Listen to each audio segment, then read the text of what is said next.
A few years back, I decided to hold a yard sale.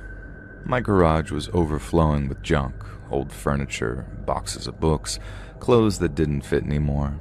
So I just figured it was time to clear out some space and maybe make a little money while I was at it.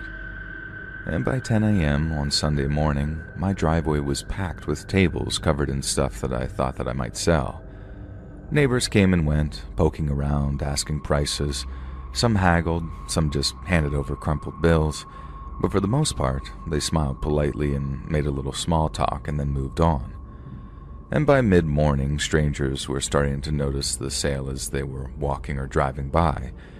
And then the more people gathered, the more people noticed the sale, so by maybe 11 to 11:30, I was getting quite a lot of foot traffic and making quite a few sales. And at one point, I noticed a man lingering by a table of tools, picking up a wrench and then a hammer and turning them over in his hands like he was deciding one or another. He was wearing a faded gray t-shirt, jeans, and a Dodgers cap. Nothing very unusual about him, but something about the way his eyes darted around that made me very uneasy. On the assumption that he was looking around for the person running the sale, I walked over and introduced myself. The guy then said he was interested in the tools and then asked if I had any more, but his voice was sort of flat, like he was reading from a script but very badly. I pointed to a box of odds and ends near the back of the driveway and he nodded and then walked over slowly. By noon, it was just a trickle of people wandering in and out. I was very tired and ready to pack it in, and that's when I noticed the man in the Dodgers cap again, meaning he'd been hanging around for almost an hour without buying anything. He was hanging around the edge of the driveway, pacing past the tables like he hadn't already seen everything 3 times over. But then, he wasn't looking at the stuff anymore. He seemed like he was looking at me. I tried to ignore him, announced that I was about to pack up, and then focused on the last few shoppers. A woman asked about a lamp. A teenager bought a stack of DVDs, but the whole time I kept an eye on the man in the Dodgers cap, all while trying my best to pretend that I wasn't. When the driveway was finally empty except for him, I started packing up. I told him the sale was over, that I needed to get everything back inside. He didn't leave. He just stood there, watching me, his hands shoved into his pockets. I started to get a little nervous, but told myself that he was obviously harmless, just a little odd, and that I was anxious. I loaded a couple of boxes in the garage, keeping one eye on him, but when I turned back, he had moved closer. He was standing in the middle of the driveway by that point, looking down at one of the tables, and he said something about the tools again, but his tone made it sound like he wasn't really asking. I told him that they weren't for sale anymore, that I was done for the day. He nodded, but he didn't leave. Instead, he reached down and picked up a hammer, turning it over in his hands again. And in that moment, my throat went dry. I told him to put it down, to leave, but he just stared at me, like he was thinking, making up his mind. I don't know what set him off, though. Maybe it was the way that I said it, or maybe he had been planning this all along. One second, he was standing there, and the next, he was moving towards me, and fast. I backed up, my feet stumbling over the edge of the driveway. He raised the hammer, and I turned to run. I barely made it to the garage before he grabbed me, his fingers digging into my arm. I twisted away, yanking free, but then tripped over a box. I think it was of books. It was right behind me, looming over me as I scrambled backward, searching for anything that I could grab. My hand closed around something solid and heavy, a wrench from the box that he had looked through earlier. I swung it without thinking, the metal connecting with a very sickening thud, and he stumbled back, clutching his shoulder, his face twisted in pain and rage, and I didn't wait to see what he would do next. I scrambled to my feet and ran, bolting through the side door into the house. I slammed it shut behind me, locked it, and then pressed my back against the door, listening for any sound outside. It was quiet for a moment, and then I heard the crunch of footsteps on the gravel moving away. I crept to the window, peeking out through the blinds. He was gone. The driveway was empty, the yard sale tables scattered with what was left of my things.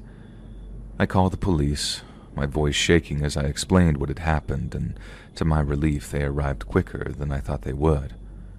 I showed them where it had happened, pointed to the hammer that he had dropped and the wrench still lying on the garage floor. They took my statement, asking questions I could barely answer, and they never found him. The man who had turned a quiet yard sale into a nightmare disappeared as quickly as he had come. And weeks passed, and I kept expecting him to show up again, to finish what he had started. And every time I heard a car pull into the driveway or a knock at the door, my heart leapt in my throat. I stopped holding yard sales, and I stopped leaving the garage door open even for a second.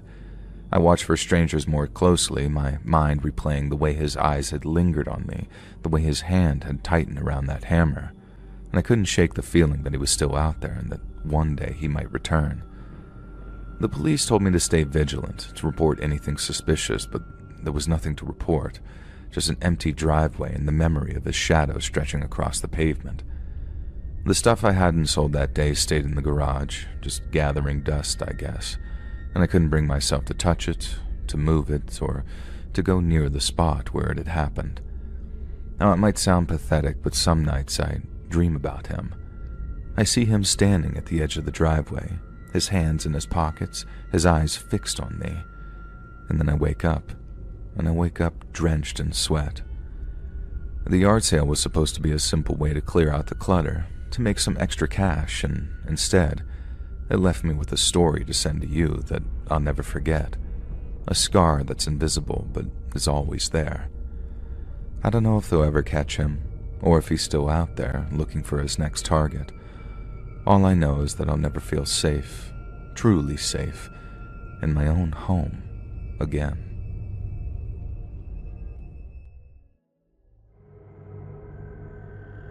So, you're going to kidnap her? I asked Victor as he shared his plans with me. Not really. It would be just an act. For the first few hours, yes, she would be terrified, but when I proposed to her, she would jump right in my arms from happiness, he said while putting the ring back in his pocket. That's just wishful thinking. You know she's a slut and cheating on you, I said in a disgusted tone which was directed to Eddie. Watch your mouth, Peter. Just because you suspect her of cheating doesn't mean she is, so stop running your mouth mindlessly. He grabbed my collar in anger and said as he slammed me to the door. Noted, I said in a slow, frustrated voice and walked away without turning back. So as you have noticed that my name is Peter and my surname is Solace, it's more like a commitment because my parents never let me forget that the surname I'm carrying is more valuable than my existence. I met Victor the day I ran away from home. He offered me help and let me stay at his place. After that, I began seeing his girlfriend Eddie, who would often make her visits to his place and stay over. One day, I saw her sneakily talking to someone over the phone. I couldn't understand her conversation, but I knew that conniving little bitch was hiding something from him, and it wasn't the only time I saw her sneaking around behind Victor's back. Or maybe he knew and chose to ignore it, but I wasn't going to keep a blind eye on things, so I chose to tell him. But that idiot did not trust me and said there must be another good explanation for her hiding whatever she's hiding. Then all of a sudden, Victor told me that today he's going to propose to that wench, and you know the rest of the story. He was planning on giving her a little scare at first before popping the question. The next morning, I woke up only to find Victor wasn't home. I figure he must still be out since he planned to propose to Eddie last night. Regardless of how it went, the guy still hasn't returned home. But that's none of my business anymore, looking at how he did not trust me when I wanted him to. I went to the bathroom to freshen up when I heard the door clicking. "Hey man, is it you?" I asked loudly, but there was no reply. So I walked out of the bathroom, only to find Victor looking like a mess. He told me that Eddie is missing and he could not find her all night. Well, it was obvious he wasn't able to since I was the one who was executing his plan of kidnapping her, just wasn't a fan of his proposal. Don't worry too much. Maybe she just moved somewhere else. Didn't I tell you she was sneaking behind your back? As I said this, he glared at me with an angry look on his face. I'm not in the mood, Peter. Shut it, he said while gritting his teeth. I shrugged and walked out, because I wasn't going to put up with his crap any more than I already have. It must seem like I'm a selfish bastard who doesn't know how to be grateful, but trust me, I am so much more than that. What do you want from me? Please let me go, Peter. As soon as I walked into the room of my private beach house, I heard Eddie scream. Not much, just for you to own up to your actions and accept the consequences, I said as I walked into the bed where she was tied up. What the hell are you talking about? She asked, making a weird expression on her face, which made me believe for a second that she was confused, but I know very well she was acting. Oh, don't play dumb with me. You know exactly what I'm talking about. You've been trying to seduce me from the day we met, moaning so loudly at night, knowing I was in the next room, being in a slutty dress in the morning, trying to be so nice to me. Did you think I would let you end up with Victor after all this? On top of that, I know how you were sneaking around behind his back. I grabbed her face and said, I never once tried to seduce you, and my sneaking around had nothing to do with you. It's not like I was cheating on him or something, she said, eyes full of anger and resentment toward me, which was kind of painful to watch. Oh, I know that was about your love child that your ex-lover's raising, but still, Victor doesn't know that about you. Does he now? I laughed after saying this, and now the expression she had was something that made me feel delightful. You think you are so clever. Trust me, the moment I get free from you, I will make you regret ever kidnapping me. She gritted her teeth and threatened me, which was quite amusing to watch, looking at how she was tied and helpless like a caged bird. We'll see about that. I exited the room and said that, and head toward the kitchen, and that was when I felt someone hit me on the head with something. I turned and saw Victor holding a hockey stick in his hand, which had blood on it, before I lost consciousness. When I woke up, I was on a chair with handcuffs on my hands. Victor and Eddie were sitting across, staring at me, and police officers were asking questions about the whole kidnapping thing. I don't know how he found out about this, but I wasn't going to let that damned girl fool Victor anymore. You know she has a love child. Victor's expression changed as he heard. After giving me a long glare, he scoffed and said, I know about Ian. Eddie told me everything a week ago. The smirk on his face was pissing me off even more, and at that moment, officers came and told me it was time to go. You're going to regret this. I am telling you, she's a slut. She even tried to seduce me, Victor. Victor! I kept screaming as they dragged me to the car, while Victor and Eddie turned their faces away, refusing to spare me another glance.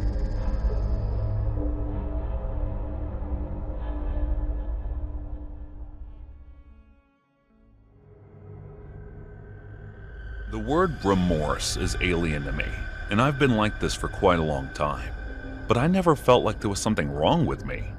There are always a few problems I struggle with, even though I am strategic and intelligent. I have a hard time finding out how to react appropriately to situations with people's confusing and emotion-driven clues. My name is Paul Matthew. I'm a well-respected attorney and a good neighbor. I've often heard from people that I have a very charming smile. Guess that must be the reason why people are attracted to me like moths to a flame. They would mostly refer to people like me as either aggressive or seductive, but I'm a married man. I have a beautiful wife and 2 sons. I love my family, but I tend to keep my distance from them as much as possible. It's not because I ever felt like something is wrong with me. Instead, I'm enticed by violence. Something is thrilling about it, but I want to keep hiding this side of me as much as possible. That is the very reason why I bury my head in work all the time. No one knows about it, but before my wife, there was this girl I was interested in. She was nice, shy, and everything. But the day we started dating, her behavior changed, and she became demanding. I started ignoring her because I knew what I would do if I met her. but she kept pestering me, challenging my patience time and time again. So one day, I finally asked her to meet me for coffee. The feeling I kept having about her, I knew people would refer to it as wrong or not okay, but I couldn't help it. As I was sitting there waiting for her, rage kept reaching my brain, and I was calm, so no one would be able to tell what was going on in my mind. As she entered, my mind suddenly filled with a purpose, and I was still feeling as calm as ever. I stared at her while blinking my eyes. The adrenaline started flowing in me, and the taste in my mouth felt metallic. She walked toward me, sat across from me, and started complaining while looking at the menu. The rage in me multiplied tenfold. The multiple images started to spring into my mind, catching me in a megalomaniac fantasy. Me reaching to her, wrapping my hands around her fragile neck, my nails digging deep into her throat, making the slight drops of blood leak through them, and her life slipping away slowly. I snapped back to reality as she waved her hands in front of my face, and I became hyper aware of my surroundings. The place was filled with crowd, so there was no way that I'd be able to do any of the things I imagined here. An annoying couple was sitting beside the table next to mine, an old man with a girl half his age behind me, the waiter who kept roaming around taking orders and delivering them, and a group of girls sitting on the table left from us. As I was observing them with an equal focus on Ella sipping her coffee while looking at her phone, she looked up to me, making eye contact. As she noticed me being unfazed by the eye contact, she tilted the corner of her mouth and continued sipping her coffee. After finishing up the coffee, she got up annoyed and left the cafe while I was left to pay the bill. And when I was done, she was nowhere to be seen. I tried calling her, but she did not answer any of my calls. As I was annoyed and going back to my apartment, I used an escalator that was closed for some reason. A man called out to me, whom I presumed was a metro worker, and asked if I was blind for not seeing the yellow sign. I looked around and there was a yellow sign, but he continued that he was pissed on people like me for never following the rules. I kept my silence and continued staring at him, as he said I trespassed because the escalator was already closed and I had broken the law. His tone was ticking me off, and I continued staring at him, which I guess made him feel uneasy. So he changed his tone to a rather polite one and said, "Be careful next time not to trespass." He patiently kept looking at me for a mere few seconds, hoping to get a reaction or answer out of me, but then turned away by the lack of my reaction. He may have thought it was okay, but not for me. It wasn't. What I was feeling at that moment, most people might refer to as just snapped, and that was exactly the case for me. I stood there, watching calmly as he continued doing whatever he was, which I guessed alarmed him as he sneaked a peek at me. My hyper-awareness could feel him going haywire, and the cold sweat forming on his forehead, which was rather amusing to watch. After that, he started walking away from me, and I started following him with silent, yet steady footsteps. The way he was walking seemed like he would start running at any given moment, but he didn't. I was hoping for him to walk to a deserted hallway where I could find him alone and do whatever I wanted with him.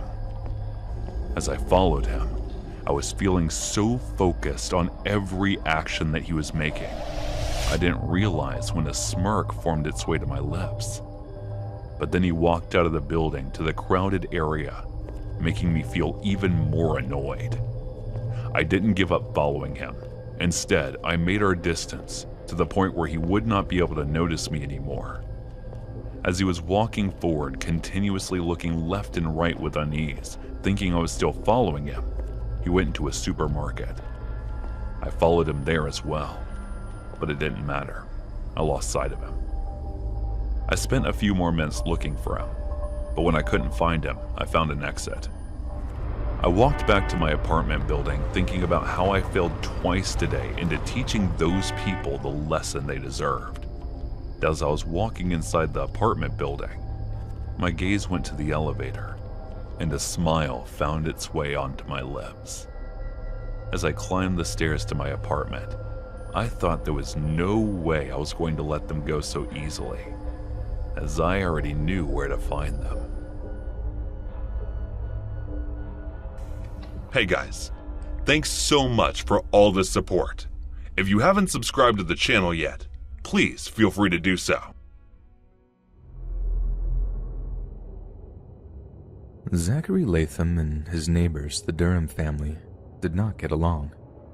They lived opposite each other on the Thornhill Road in Vineland, New Jersey, a town of about 60,000 located 40 miles south of Philadelphia. After being forced to live with his grandparents at the age of 16, the Durhams initially found Zach to be a boisterous but polite young man. But as the years went by, neither he nor the Durhams had a good word to say about one another, and ultimately, the mutual animosity came to a head because of Zach's erratic style of driving. William Durham, along with his wife Catherine, had accused their 18-year-old neighbor of reckless driving on more than one occasion, and what was intended to be a friendly word with the young man quickly soured into a confrontation. When first approached by Mr. and Mrs. Durham, instead of responding amicably to their concerns, Zach responded by pulling out his cell phone. He then spitefully accused Mrs. Durham of being a Karen and swore at an enraged Mr. Durham when he objected to his behavior. Any chance of a peaceful coexistence went straight out of the window when Zach told the couple he'd be posting the video online. And post it he did, with the video going on to be viewed more than 3 million times by TikTok users around the world. What followed was an escalating feud that was later described as a powder keg. The confrontations between Zach and the Durham family were bad enough beforehand, but the publicity Zach had garnered meant that complete strangers were pouring gasoline on an already blazing fire. Hundreds of comments on the TikTok video of the argument between Zach and the Durhams urged him to cut her tires, egg her house, or the ominously vague, go after her. Apparently, a few weeks after the recorded confrontation, Mr. and Miss Durham were minding their own business and getting on with some housework when Zach pulled up next to them in his car. Hey Karen," he is reported to have cried out.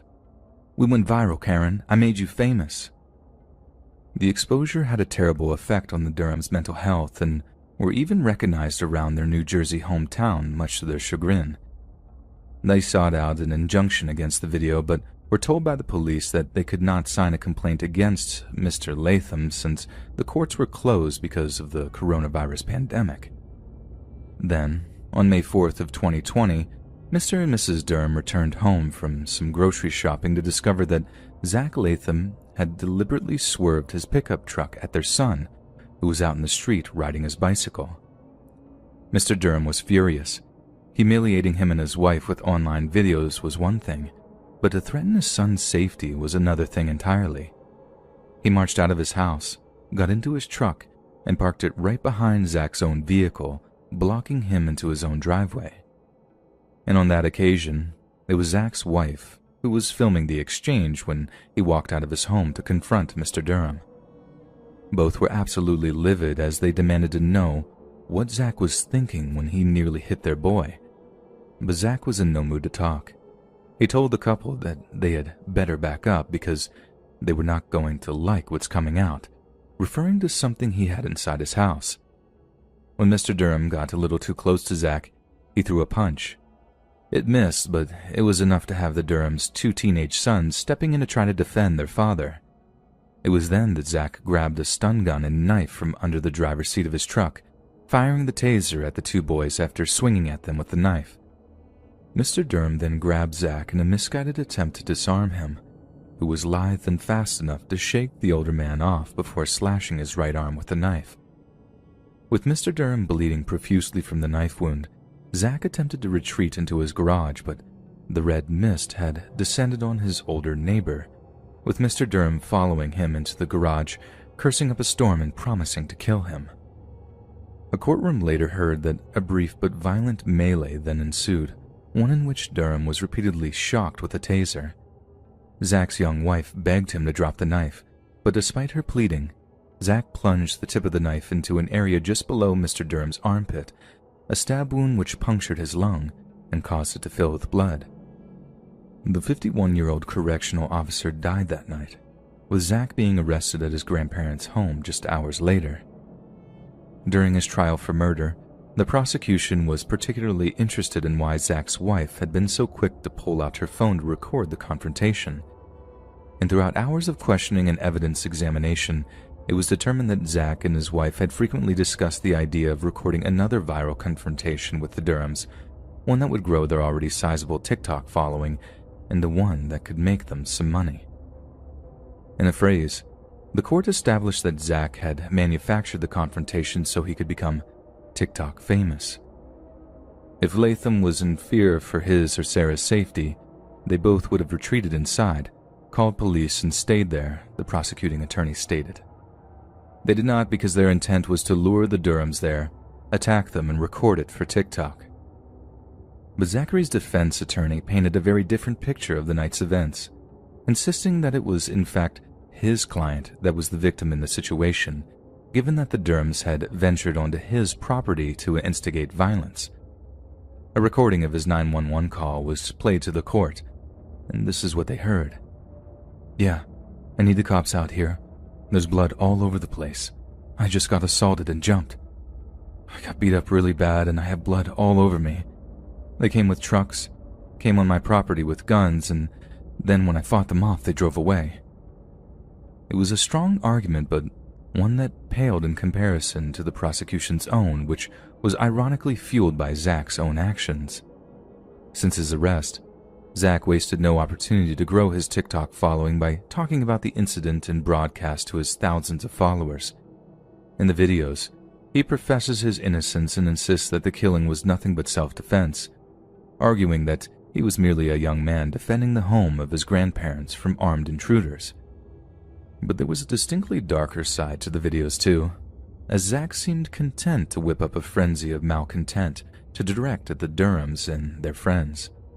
Zach's followers have been alleged to have harassed the Durhams directly, even going so far as to post their address in one video's comment section. Zach posted so frequently that, in the end, a superior court judge approved an order prohibiting him from making public remarks about the case, essentially silencing him before any trial can begin. This is most definitely something that's going to be used against Zach in his upcoming murder trial. The prosecution could well argue that his obsession with social media popularity pushed him to create more and more drama with a family that simply couldn't take his behavior any longer. Zach has documented his harassment of the Durhams. He filmed himself pushing a regularly suburban family to their limits, and when they finally snapped, he had someone ready to film that too.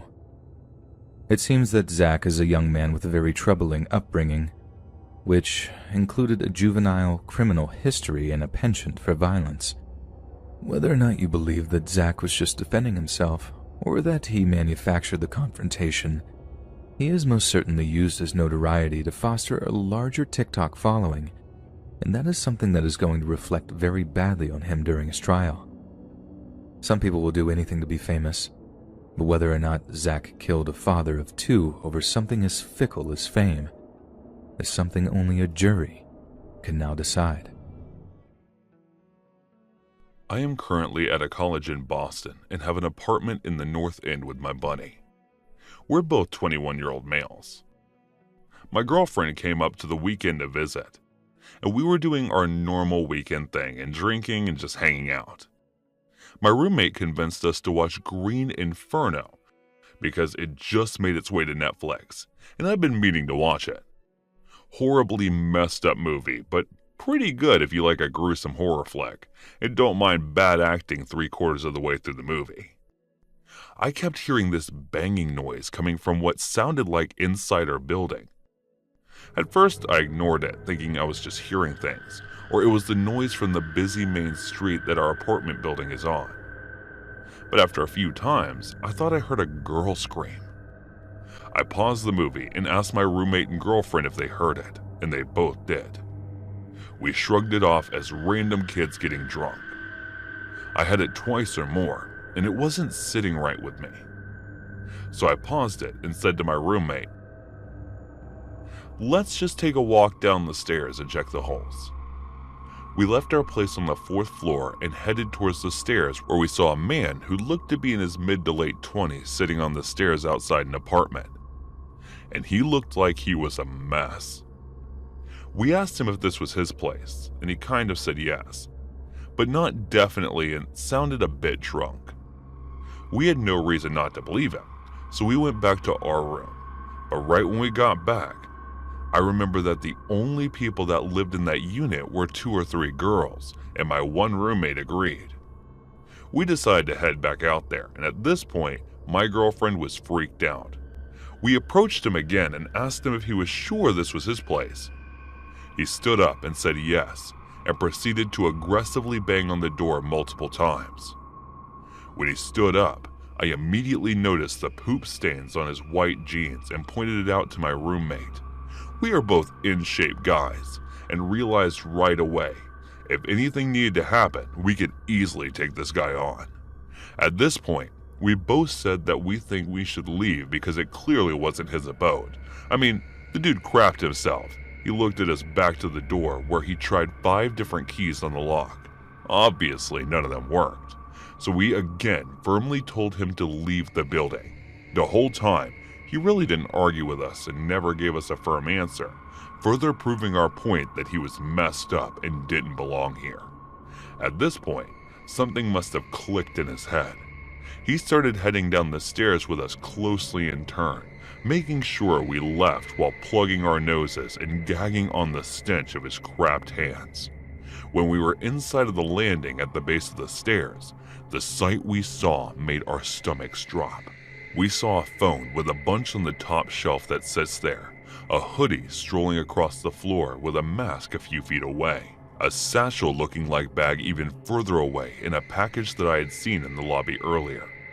As soon as I saw this, I thought the absolute worst, and it looked like a struggle had taken place. I then asked him in an aggressive tone what he did, and I could tell he was scared now. He refused to answer me and tried to bang and open the apartment on the 1st floor, claiming that it was his place. He then went to collect his things from the floor, and just to make sure, I made him unlock the phone in front of us to prove it. It was Touch ID, and he opened it. We did not like the way he was acting, so he kept insisting he should leave as he formed answers back that were barely English. After that, he proceeded to walk towards the back of the building in a rather brisk pace. There was a tighter staircase at the back, which led to all floors as well as an alley at the back of the building. This is probably the strangest part, as very few people knew about this exit to our building, but he headed there with speed and confidence. My remote followed close behind to make sure he left and shut the back door firmly, as once it's shut, it can't be opened from the outside. I was far back gagging on the stench. After this, we went out the front door together and walked around to the back door to make sure the man was gone. We slipped a note under the door of the girls saying we saw a man and made him leave and to come knock or text us if they need anything, as we wanted to make sure they were okay. Luckily, this man left without any problem occurring between him and my roommates, and as I imagine, that definitely could have ended in an ugly manner. When you girls lived there, and this man was giving off terrible creepy vibes, we aren't oblivious. I knew there was a strong chance he had ill intents with these girls, so we needed to act to that creepy man who was terrorizing the girls. Please, let's not ever meet. And you might want to pick up some adult diapers. So it turns out the girl who lives in the apartment was luckily not home when this all went down. She ended up texting us, so we explained what happened, and she was very freaked out. She called the landlord who got us to get our story, and she believes it could have been an old tenant who was subletting over the summer that constantly got locked out. He would come back drunk, bang on his door, and one time it actually broke down. It's hard to me to think it was the same guy, as he didn't start banging on the door until after we mentioned we knew a girl lived there. Also, this apartment is a floor above, and in a different spot than the one that the old tenant was in.